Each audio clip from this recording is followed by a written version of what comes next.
जय श्रीराम सर्वांना रामनवमीच्या हार्दिक शुभेच्छा। तर तुमची रामनवमीची तयारी झाली आहे का? सर्वांनी मस्त आपल्या आपल्या घरांवरती भगवा झेंडा लावा आणि रामनाम जप करा आणि रामनवमी साजरी करा। तुम्ही अशीच करता, मी तर अशीच करते। एक मिनिट मी दाखवते रांगोळी कशी काढली ते।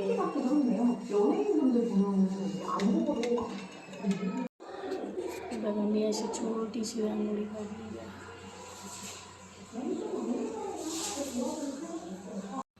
आणि त्यानंतर मी देवपूजा करून घेतली छानपैकी मस्त अशी। आणि त्यानंतर मी लागले ह्या सर्वांचा ब्रेकफास्ट करायला। ब्रेकफास्टला मी बनवलेले होते आलूचे परोठे। तर आलूचे परोठे, दही आणि लोणचं असं मी आज ब्रेकफास्ट बनवलेला होता आणि म्हटलं थोडे जास्तच बनवून घ्यावे।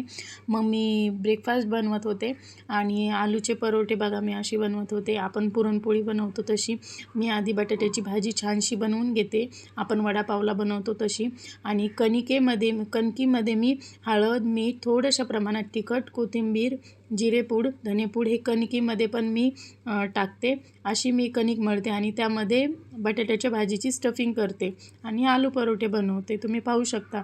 आता तुम्ही म्हणताल इथे ही किचन वट्यावरती का बनवत आहे? तर जसं की तुम्हाला नुकतंच माहिती आहे मी नवीन फ्लॅटमध्ये शिफ्ट झाली आहे आणि माझ्याकडे तेवढं काही सामान नाही आहे। तर माझ्याकडे पोळपाट नव्हता आणि मी 2-3 ठिकाणी जवळपास पाहिलं तर तिथे भेटत पण नव्हतं। तर मग मी आता असं करते की सगळ्यात सोपं आणि सिंपल की मी किचन वाटा रोज छान स्वच्छ असा धुवून घेते आणि नंतर जेव्हा मला चपात्या करायच्या किंवा किचन वाट्यावरती भाकरी किंवा परोठे बनवायचे तेव्हा मी परत एकदा तो किचन वाटा छानसा धुवून घेते आणि बनवते। थोडे दिवस मी असंच करणार आहे आणि नंतर मी नक्कीच मला वेळ भेटेल तेव्हा मी जाऊन पोळपाट आणेल। आणि नंतर समृद्धीच्या पप्पाला ब्रेकफास्ट दिल्याच्या नंतर मी चहा बनवून दिला, कारण त्यांची पण घाई होती जाण्याची। मग मी बघा असं छानसा गरमागरम चहा बनवून दिला आणि समृद्धीचे पप्पा मागणे येऊन म्हणत होते एवढे परोठे का बनवती आहेस, उरायला नको, कारण सध्या फ्रीज पण नाही आहे त्यामुळं ते म्हणत होते जास्त बनवून ठेवू नको। तर हे पहा मी बनवत आहे परोठे। या सगळे नाश्ता करायला। तुमचा नाश्ता झाला का? तर आजचा रामनवमीचा व्लॉग खूप मोठा होणार आहे, प्लीज शेवटपर्यंत बघा तुम्ही। रामनवमी आहे त्यामुळं मी आज फटाफट सगळं काम आवरलेलं आहे, कारण की संध्याकाळी मला जायचं आहे रामनवमीच्या कार्यक्रमासाठी। तर हे पाहू शकता तुम्ही, मी इथं आलूचे परोठे बनवून ठेवलेले आहेत। काय घरानी समृद्धी आतमध्ये ये ना, दिसली इकडे आली कशी रेडी झाली बघू दे। समर ये। हाय गाईज, जसं मी तुम्हाला सकाळी सांगितलेलं मी जाणार आहे रामनवमीच्या उत्सवमध्ये। तर हे बघा मी खूप स्वतः रेडी झाली आहे। मम्मी बाबा विचारू शकतात कशी रेडी झाली, कॉमेंट्समध्ये नक्की सांगा। तर आता मी खूप सारे एन्जॉय करणार माझ्या फ्रेंड्ससोबत, तुम्हाला दाखवते मी कशी एन्जॉय करते। बाय।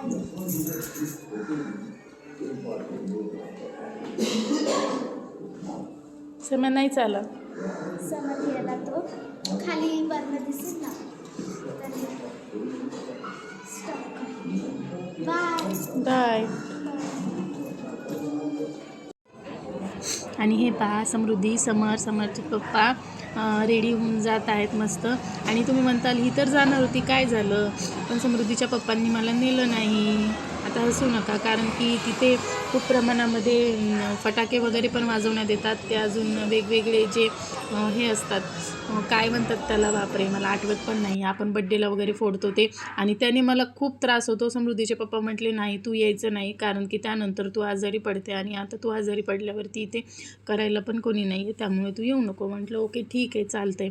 मग मी नाही गेले।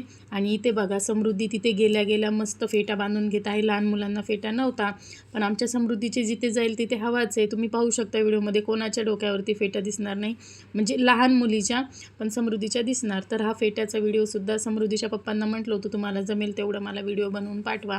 तर समृद्धीच्या पप्पाने समृद्धीला फेटा बांधताना खूप सुंदर असा व्हिडिओ बनवला आहे आणि किती गोड दिसते बघा, कारण हा मराठी लूक आहे पूर्ण। आपलं कोणतं लूक, वेस्टर्न लूक, कोणतं पण लूक, प्रत्येक कंट्रीमधलं लूक वेगवेगळं असतं, पण महाराष्ट्राचं लूक हे इतकं साजिरं आणि गोजिरं दिसतं की त्याची तुलना कोणत्याही याच्यासोबत करता येत नाही, एवढी गोड दिसते फक्त एका फेट्याने। बघा तिला किती सुंदर असं लूक आलं आहे।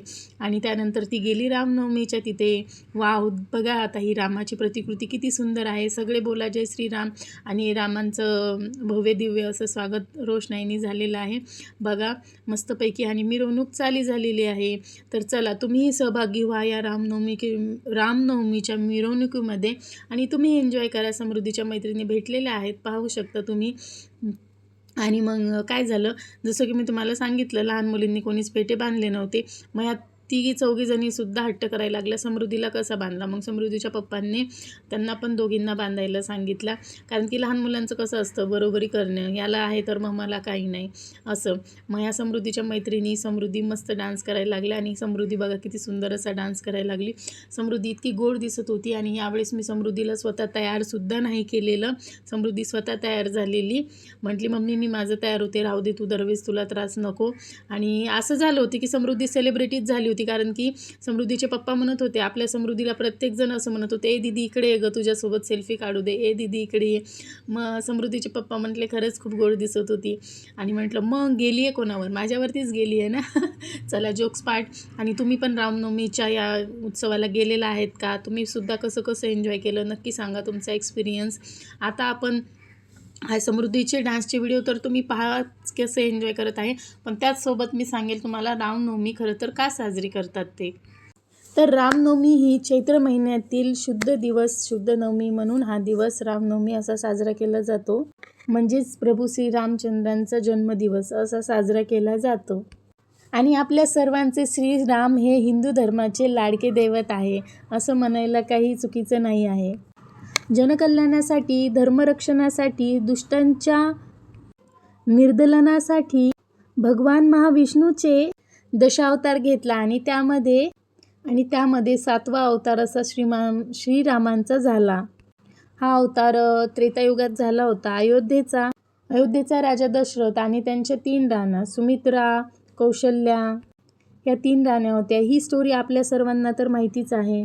त्यांना भरपूर दुःख होतं, त्यांना पुत्र संतान नव्हतं, राजगादीला वारस नव्हता आणि राजगादीला राजवारस नव्हता. मग आपल्याला पुत्र व्हावा, राजगादीला वारस व्हावा, असा धर्मनिरपेक्ष पुत्र होण्यासाठी धर्मनिष्ठ राजा दशरथाने राजगुरूच्या मार्गदर्शनाखाली पुत्रप्राप्तीसाठी कामिष्टी यज्ञ केलं होतं. आणि त्यातून अग्निनारायण प्रसन्न झाले. त्यांनी अग्निदेवताने राजाच्या हातामध्ये प्रसाद दिला आणि तो प्रसाद राजाने 3ही राणींना खायला दिला. आणि काही दिवसातच 3ही राणींना संतान प्राप्ती झाली. त्यामध्ये कौशल्या राणीच्या पुत्राचं नाव राम, सुमित्राच्या पुत्राला लक्ष्मण आणि कैकेयी राणीला 2 मुले झाली, भरत आणि शत्रुघ्न.